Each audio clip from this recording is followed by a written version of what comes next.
doing field work, doing geological field work in the Olympic Mountains and Olympic National Park. We worked on the same project, although in different years. So he's very familiar with our region and with Representative Kilmer's district, in fact. So without further ado, I'll turn it over to Dr. Applegate. Well, thank you, Harold. And yes, if there's any place in the world that will hook you as a geologist, it's the incredible Olympic Peninsula, the Olympic Mountains, working up the Dozy Wallops drainage. So thank you. Well, first and foremost, let me say, congratulations and thank you to everyone who has helped make today a reality. It's truly an honor to participate in this event on behalf of the USGS. And let me take this opportunity to recognize and thank the other speakers with us. Congresswoman Susan DelBene of Washington's 1st Congressional District, Congressman Derek Kilmer, Washington's 6th Congressional District, Liz Jamieson, Director of Capital Projects with the Stanwood Camano School District, and of course, Harold, who will be following on my remarks here. Support from legislative and community partners is just as critical to the success of this kind of project as the science and technology that goes into it. So thank you again for being part of this team. I had the opportunity to participate with Representative Kilmer in the rollout of the first production prototype of ShakeAlert several years ago. He's been such an important champion. We were all gathered together at the Pacific Northwest Regional Network's Operations Center at the University of Washington, a small enclosed space that now seems like a strange way to be together. But and this time, of course, I'm sitting in my dining room. So I did like the other approach better. And I also want to make a point of thanking Representative DelBene for her commitment to strengthening the nation's ability to address landslide hazards and the leadership she has shown since the devastating events at OSO in 2014. Both Representative Kilmer and Representative DelBene have done so much to build bipartisan support for addressing geologic hazards here in the Northwest. And I can't say enough about Harold and the team at the Pacific Northwest Seismic Network, whose efforts have been absolutely central to this entire endeavor. And really building on a really important longstanding partnership. The PNSN and other regional seismic networks that make up the Advanced National Seismic System are on the front lines for delivering real-time situational awareness to the public, emergency managers, critical infrastructure operators, and first responders. Together with our 24/7 National Earthquake Information Center, they deliver a whole suite of rapid information products that people rely on, like ShakeMap, that focus response where it is needed most, and also provide a rapid estimate of losses, like our pager product. The federal and state investments in ShakeAlert have augmented and strengthened the ANSS networks on the West Coast, making the whole system more robust and building capability to the point where today we're announcing public delivery of alerts that under some conditions can be generated fast enough to get out ahead of the strong shaking. The milestone we're celebrating today has been 15 years in the making, and everyone should be extremely proud by what this group has been able to achieve. With the state of Washington coming online, ShakeAlert is now active in 3 states, providing vital seconds that can save lives and reduce injuries by giving people time to take a protective action, like drop, cover, and hold on, or move away from hazardous areas.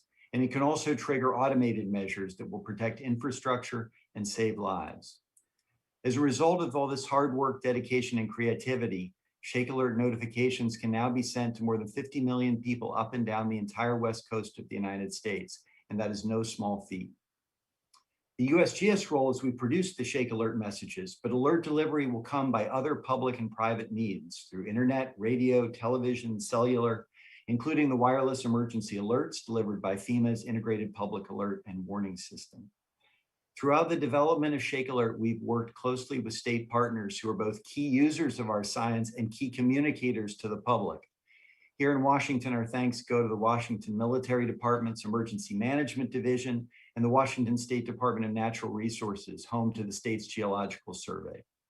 In March, we rolled out public ShakeAlert in Oregon, with thanks to the Oregon Department of Geology and Minerals Industries and Oregon Military Department Office of Emergency Management. And in California, the California Department of Conservation and the California Governor's Office of Emergency Services. University partners have been central to the success of ShakeAlert since its inception as a research and development project 15 years ago, although the concept goes back even further than that. So our particular thanks to the University of Washington hosting us here, as well as Central Washington University, the University of Oregon, University of Nevada, Reno, University of California, Berkeley, and California Institute of Technology. And thanks also to the National Science Foundation supported university consortiums, IRIS and the Geodesy-based UNAVCO. In that early R&D phase, key support was provided by the Gordon and Betty Moore Foundation. And FEMA has been an important contributor as our partner in the National Earthquake Hazards Reduction Program, committed to all aspects of earthquake resilience, starting with mitigation through effective response and recovery.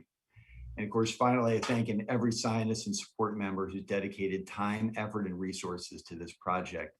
Without them, this project doesn't even get off the ground. So let me close by saying we've come a long way in fielding this critical alert capability that will help keep communities aware of and prepared for an earthquake event. But even so, today's rollout is just the start.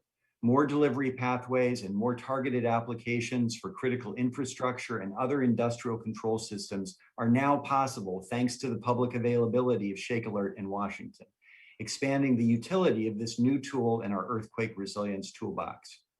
Through our collective efforts and ongoing collaboration, we'll continue to improve the ShakeAlert system by adding seismic sensing stations to the network, expanding alert delivery services, and improving messaging speeds across the platform. If we take the last 15 years as a measure of what we can achieve together, then I know the future is only limited by our imagination of what's possible and the dedication to see it through. So thank you again for this opportunity today, and I'm looking forward to hearing from the other speakers and hearing your questions. So with that, let me turn it back over to Harold. Thank you so much, Dave. It's really exciting to be part of this partnership and see it come to fruition. So what I'm going to do is just spend a few minutes talking about basically what is different today, what has changed with the rollout of ShakeAlert, and how it works and how we've developed the system and where we're going in future with it. First of all, as of today, in fact, as of earlier this morning, the ShakeAlert system is live for public alerting in the state of Washington, again, completing the 3 states. What that means is that we have been detecting earthquakes and running the computer systems that actually calculate whether an earthquake has occurred, has begun, and preparing to get the message out for a long time. But what we've switched on this morning is the ability for those alert messages now to be delivered because we have confidence that the system is operating well and is ready for public alerting and will add to public safety in Washington. This is an entirely new public safety system we're bringing to the citizens of Washington to help people take protective actions when an earthquake occurs.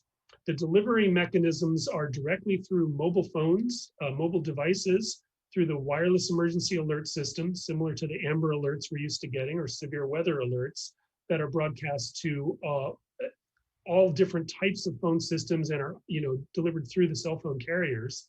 And secondly, through an initiative that Google has taken with the Android operating system, phones that operate on the Android system will receive alerts through a system that's built into the operating system of that phone device. Android phones are about 35 or 40% of all phones, so that's a significant component that have this second layer of delivery mechanisms for the direct alerting.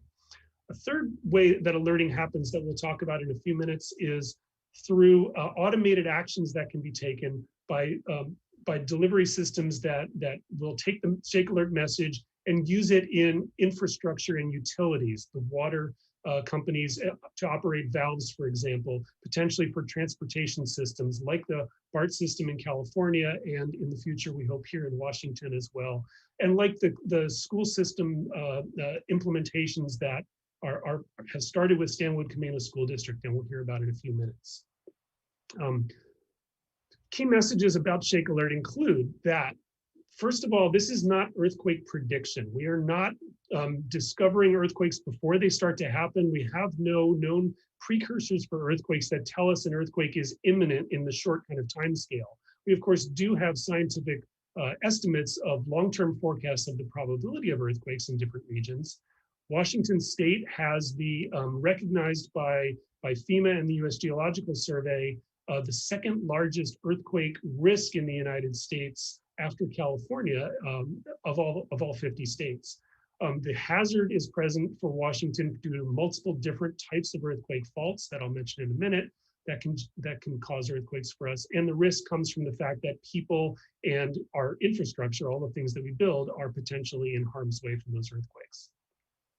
Earthquake early warning through the ShakeAlert system is in fact a way to use our distributed network of seismic stations, of seismometers, to detect the shaking that's coming from an earthquake with the first waves that spread out from the fault zone, from the fault in the underground that generates the earthquake.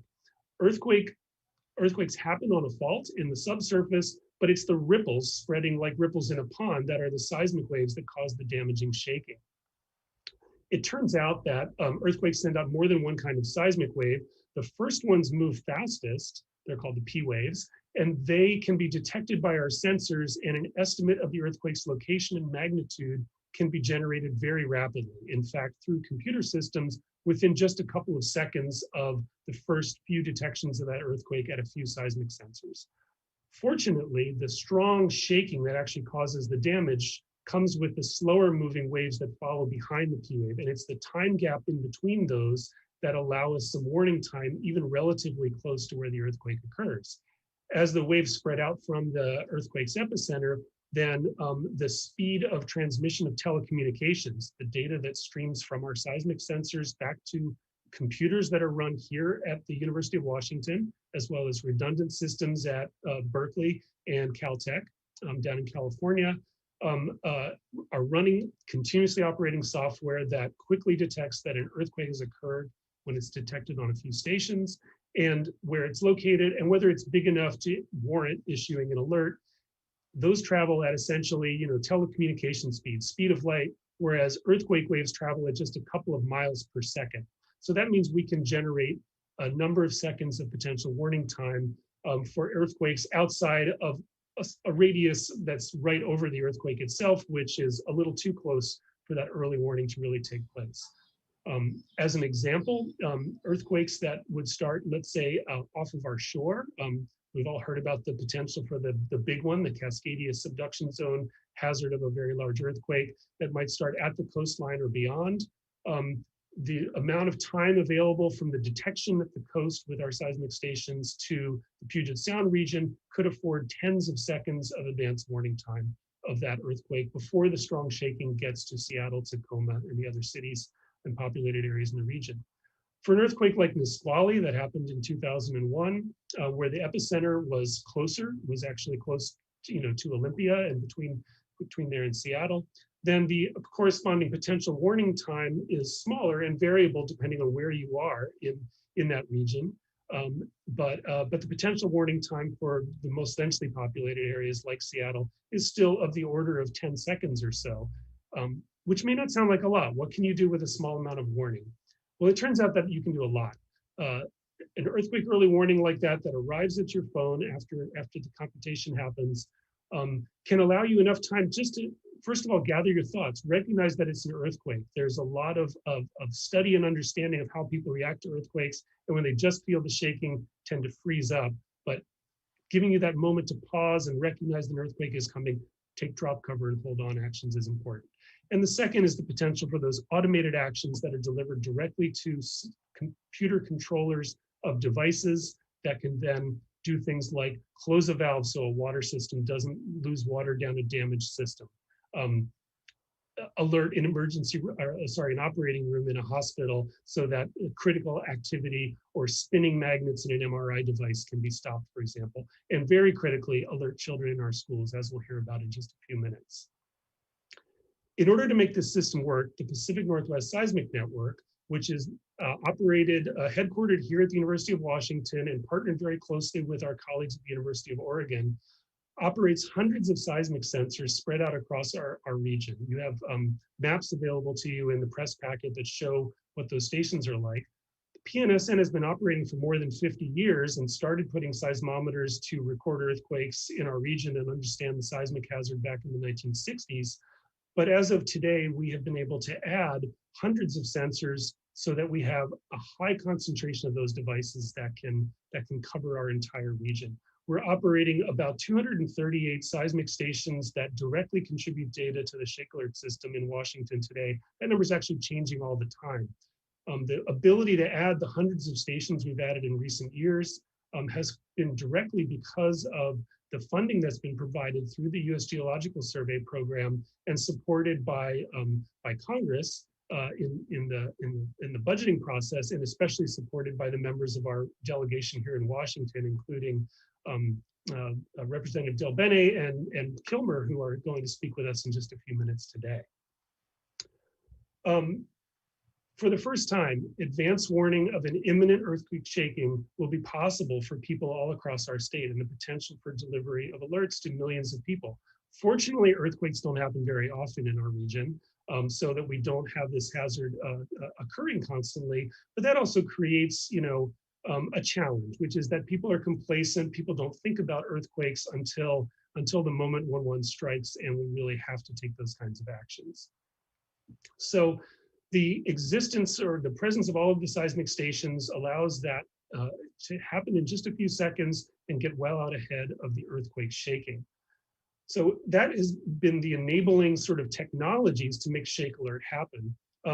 With the U.S. Geological Survey and the university partners, we've spent about a decade developing this system with support from the Gordon and Betty Moore Foundation, as well as the federal government, and very importantly, as well as the state of Washington. We've had support for a long time for the critical functions of the Pacific Northwest Seismic Network here. And we also have had a contribution in the most recently completed biennium, where the Washington Emergency Management Division has funded the construction of dozens of those seismic stations. About $1 million of funding have been put in by Emergency Management Division. We also have really important partnerships with the Washington Department of Natural Resources on getting the word out and the messaging so that people are aware that this system is available and can take action and use it. Okay, so what's happening today is the switch on of that public alerting through the cell phone delivery mechanisms. Those are operated, those are so-called powered by ShakeAlert. The ShakeAlert message is computed and then delivered to the systems that then send it out through the WIA system and the Android operating system.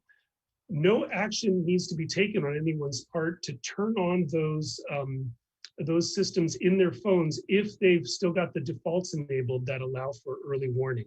It is possible to deactivate those warnings in your phone, so you do want to be able to check that you have them active and live for emergency alerts in your phone for those kinds of systems. If you have an Android phone, they've made it default to on in the operating system as of today. And for the WIA system, the way you check that depends a little bit on the type of phone that you have. You can go to our pnsn.org website and see at the top, there's a link to a recent post about how to make sure you're getting ShakeAlert messages onto your own phone. Last thing I want to talk about is just to say that we know that the system works. It's been live in California since October of 2019 for public alerting through a variety of these delivery mechanisms, and a number of alerts have gone out in California, successfully alerting up to millions of people that an earthquake has occurred and that they should take that protective action. In September of 2020, an earthquake of about magnitude 4.5 occurred right in the center of the Los Angeles city region. And the alerting mechanisms happened. The earthquake was actually not large enough for the wireless emergency alert, which has a limit of magnitude 5 and above to deliver an alert. But the limits for the Android system of alerting are at magnitude 4.5. Android did deliver an alert to about 2.2 million cell phones with an average time of that alert getting to the phones of 4.7 seconds after the alert was generated, just a couple of seconds after the earthquake onset and initial detection by seismometers. So the system works. The same exact system is what's operational here. We're just adding the alerting area to the already operating seismic network that's delivering these alerts. So I'm sure that there are potentially many more questions that are relevant, but I just want to kind of close the direct comments about this that I'm making by saying, first of all, that alerting is live as of now. We're confident that the system is working well and is likely to be able to deliver public alerts for many of the potential damaging or even strongly felt earthquakes in our region. We're not finished building out all of the things we would like to see the system do for optimal operation, though. We still have about another 100 seismometers we'd like to add to the state of Washington. And with continued funding support, we anticipate being able to do that over the course of the next 2 years by the end of 2023. We will also continue to improve the algorithms, the computer software that actually does the calculation for better and better assurance that we will be accurate and fast in generating and delivering these alerts. And again, that's strongly with a partnership between the universities and the U.S. Geological Survey. All right, with that, what I would like to do is ask our wonderful congressional representatives who have supported us so much in developing this system to say a few words. And first, I would like to introduce Congresswoman Susan DelBene of Washington's 1st District. Congresswoman DelBene is a UW grad and a steadfast supporter of both the university and of science and the science that makes this kind of network possible. She is the Congressional Hazards Caucus co-chair, along with, among others, along with Senator Maria Cantwell, as well as Lisa Murkowski. So with that, I'll turn it over to Representative DelBene. Thank you, Dr. Tobin. It's great to be here with the University of Washington, with USGS and others who've been responsible for the creation of this really important early warning system. Everyone in Washington State knows, and along the West Coast, that we have the threat of a major earthquake, and the prospect of a potentially devastating quake is really a when, not a if scenario. So ShakeAlert will help alert the public to quakes within minutes of them happening and provide critical information during a disaster. And this system's a great example of smart community technologies that I've been a champion of in Congress. The tool could tell people to take cover, help slow down trains, redirect the power grid, and so much more. And so I partnered with Representatives Schiff, Kilmer, DeFazio, and others from the West Coast states to secure funding for the development and ongoing maintenance of this program. We're pushing to include $28.6 million in the fiscal year 2022 spending for ShakeAlert. It's really a smart investment given the financial and the human toll of quakes. FEMA estimates that earthquakes cost $5 billion annually, and this system will be an important tool in mitigating both the physical and economic damage of quakes, protecting property and critical infrastructure, and importantly, saving lives. Earthquakes go beyond their direct impact and can trigger secondary disasters like massive waves, tsunamis, mudslides, and landslides are a significant worry in our region, especially considering the tragedy in Oso in 2014. So I was so pleased that we're able to sign the National Landslide Preparedness Act into law in January to make sure communities are better prepared. And I'm excited we'll begin implementing this program at USGS now.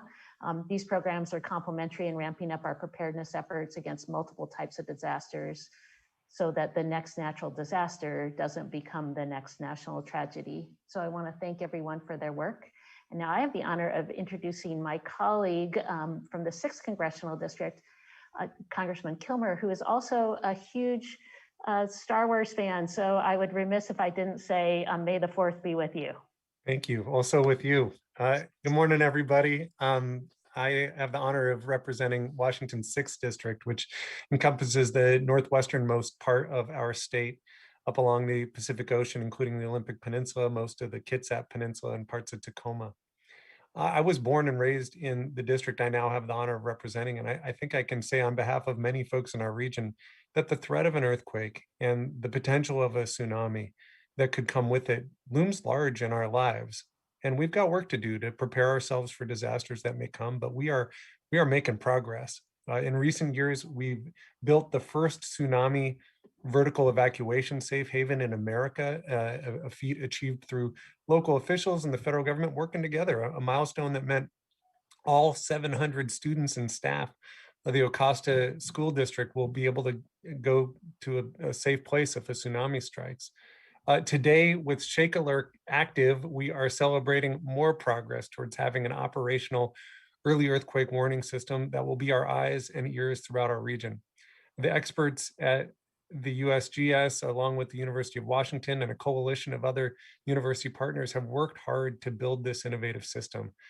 The folks working at the UW are at the forefront of progress on this, And with proper funding, they can finish the job. And I will tell you, as a member of the House Appropriations Committee and the representative for this region, I've been working since my very first days in Congress to ensure the partners building the system have the tools and the funding they need to make the system a reality. And that includes securing $25.7 million in this fiscal year for the USGS for the construction and operation and maintenance of the system.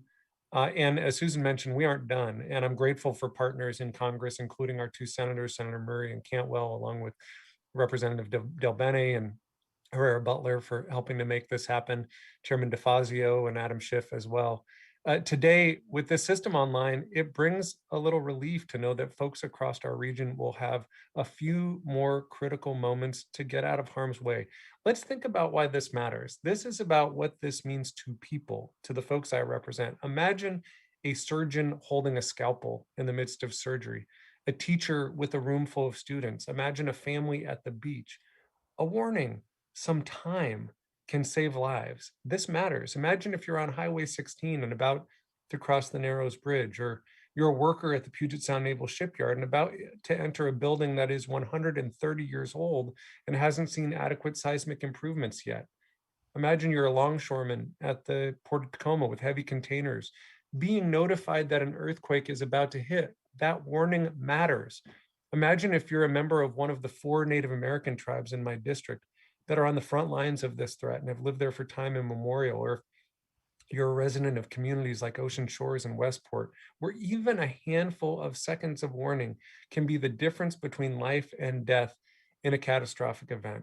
This matters. This matters to everyone on the West Coast. And I'm just so thrilled that this day has finally become, that this is a reality. And I'm so grateful to the leaders who've been part of making this a success. So thanks, everybody, and thanks for having me.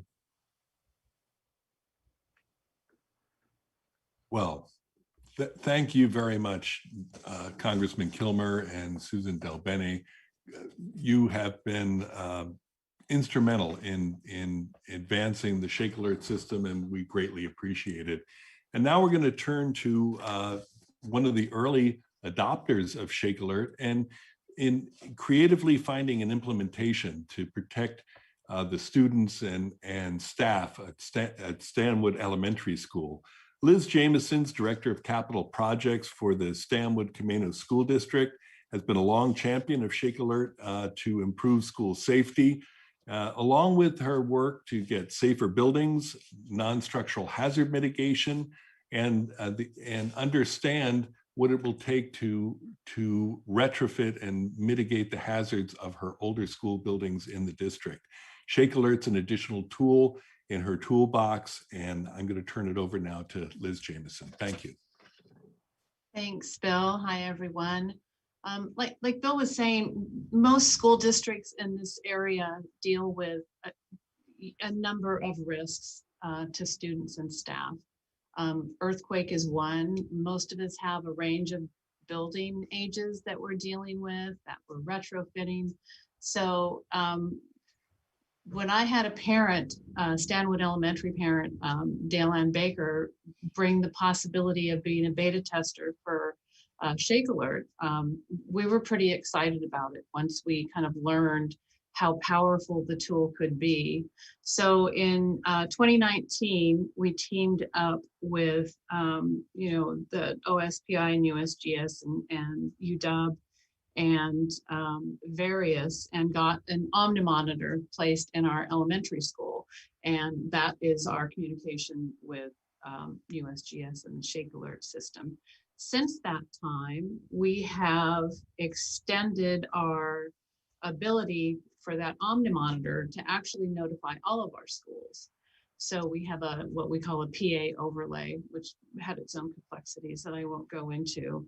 But so now if we have an earthquake, all of our students and staff in all of our schools will be notified, which is actually pretty exciting. If you think about, like Dr. Tobin was saying, a room full of kindergartners and how long it takes somebody to respond and understand that there's an earthquake happening.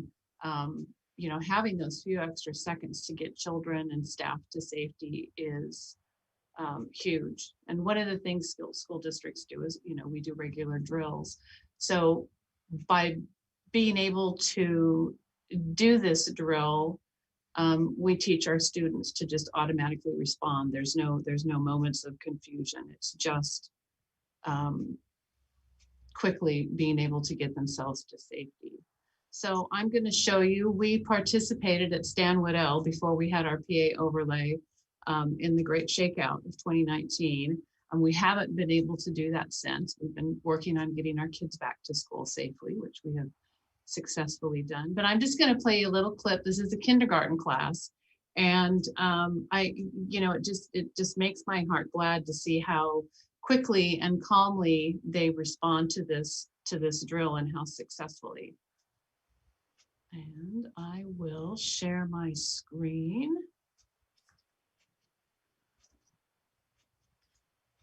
And play that for you.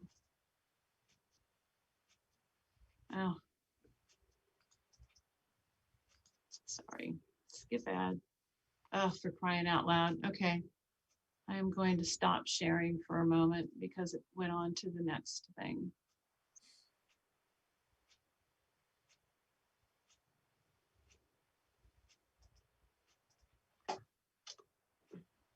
And now I'm watching Bill and Melinda Gates. So, homeowners, this incredible tip. Skip ad. There we go. And I will share. I apologize for that. Much of the school was built in like these angled steel beams used in new construction.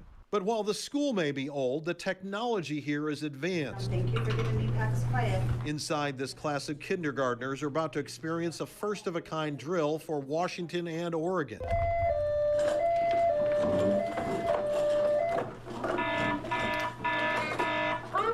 This is the first Great Shakeout to use the new ShakeAlert warning system that could give students extra seconds to even a minute or more of warning before the shaking from an earthquake actually arrives at this location. Gene. Well, thank you very much, Liz. That's wonderful. And congratulations on your expanding to all of the schools in your district from Stanwood Elementary. Yeah, we're pretty excited to try it out. Oh, wonderful. Thank you so much. And Liz will be here for the Q&A session. I'd also like to take, as we transition now from our program to question and answer, I want to remind reporters to please use the raise your hand function of your on your Zoom window so that we can see you and make sure you get recognized for your question.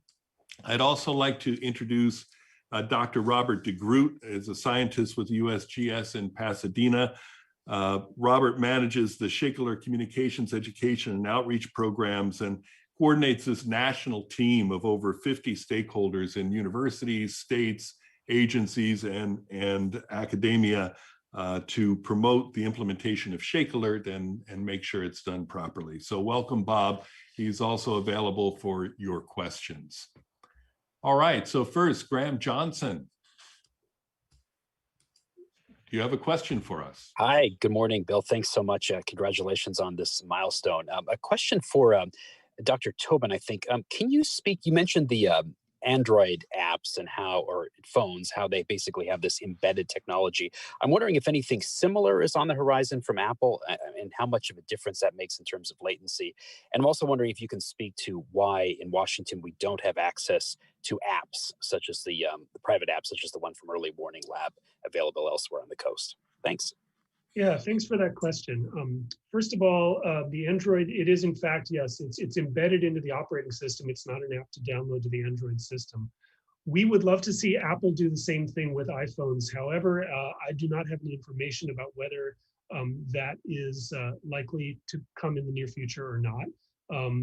We're certainly interested in all phone systems having this capability. And the reason for that is that they can deliver more information than the WIA, which is simply a text-based alert can do.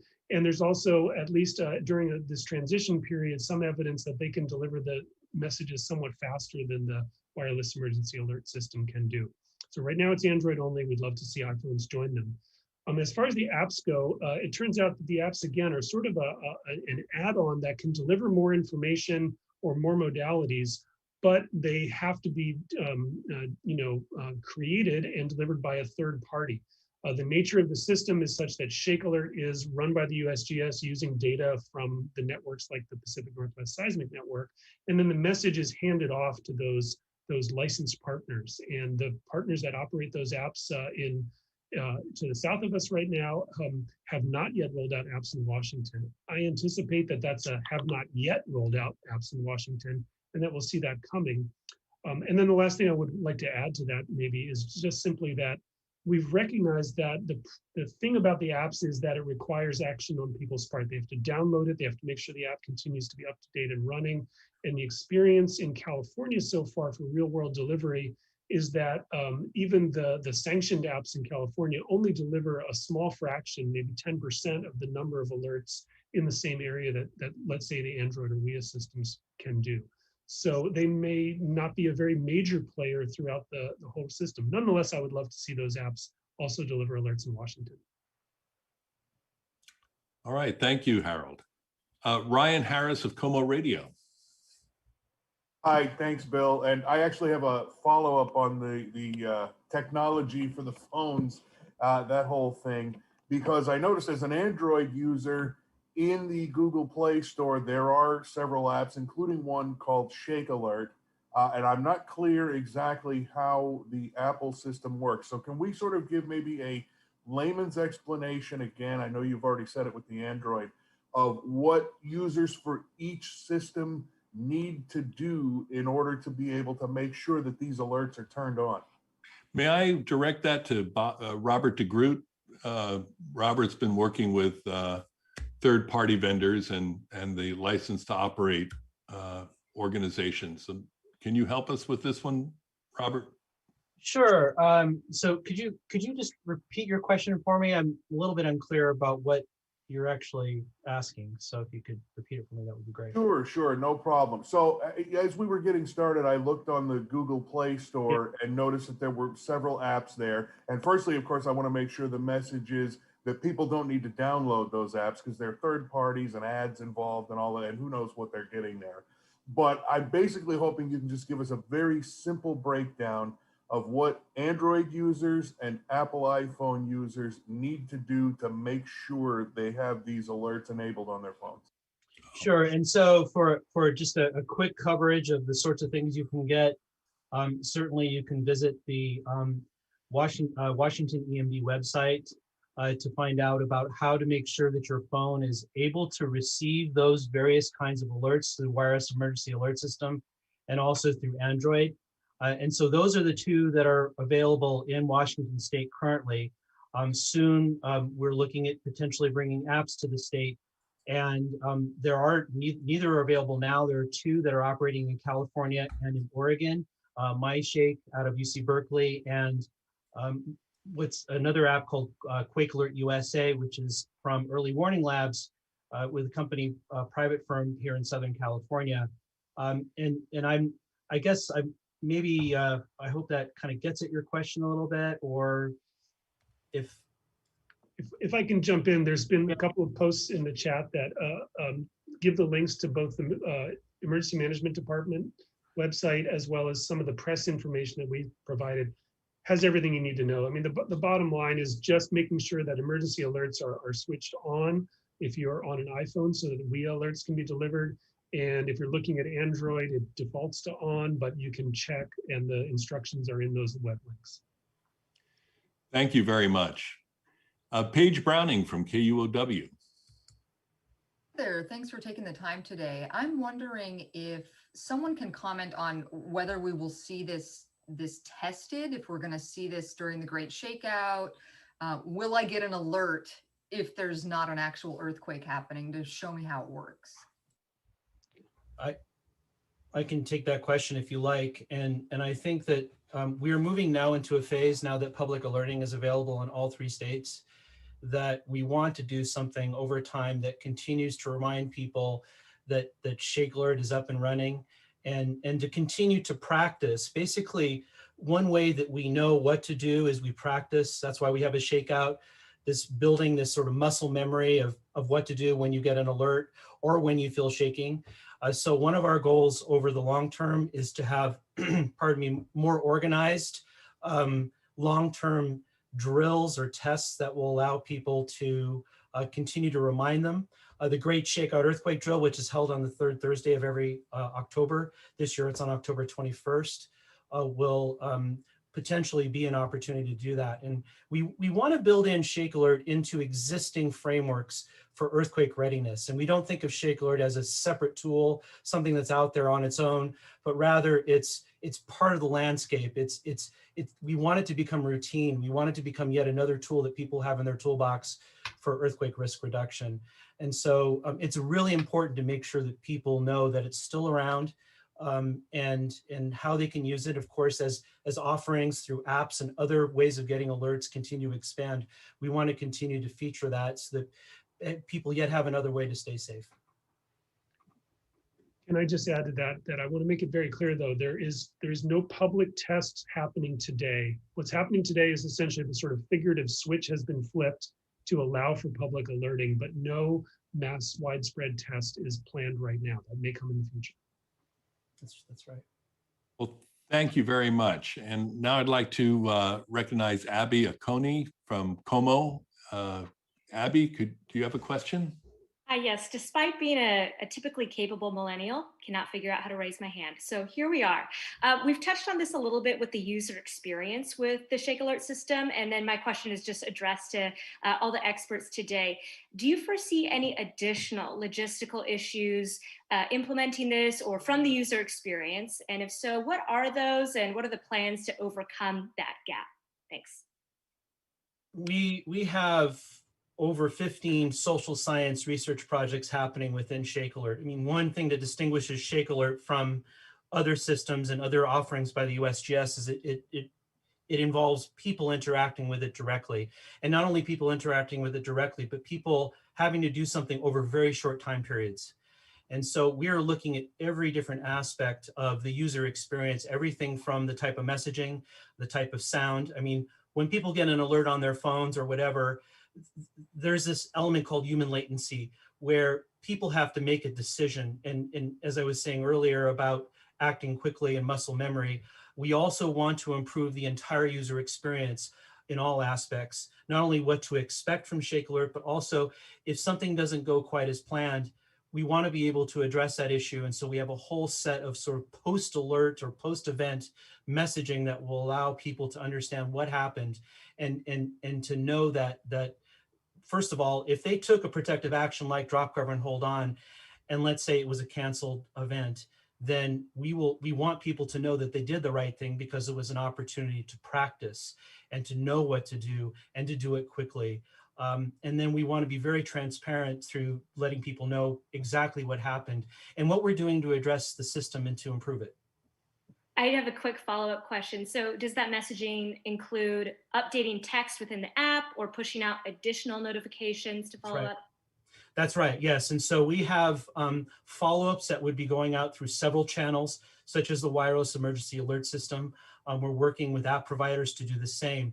In addition, our Twitter feed at USGS_ShakeAlert is one of the channels that we use to get out information about events. And we're trying to use social media as one of those vehicles, as one of those channels to get information out to people about what happened. And also continuing this education process about what ShakeAlert is over time. We want people to know what's going on. I mean, after all, this is your earthquake early warning system. This is for you to use, and we want you to know how to use it the best way possible. Great, thanks. You're welcome. And I'll just add, I mean, just again, this really is the start for the public alerting in Washington. You know, with the systems now at a level of build out that we have that confidence, but we are still, there's lots more that will be done in terms of building out the capabilities, in terms of learning, as Bob indicated. We're continuing to work with the alerting capabilities as well. FEMA's done a wonderful job working with us to speed up the IPLOS system for it to be able to operate in this. There's still lots more to be done with that, with the cellular carriers and others. But what this public, the public rollout enables is a lot of testing, a lot of learning going forward. Paige Browning of KUOW may have a follow-up. I know I already got my chance, but just a quick follow-up. Could you reiterate what the threshold is for when we'll get an alert? What size of quake? It depends on the channel.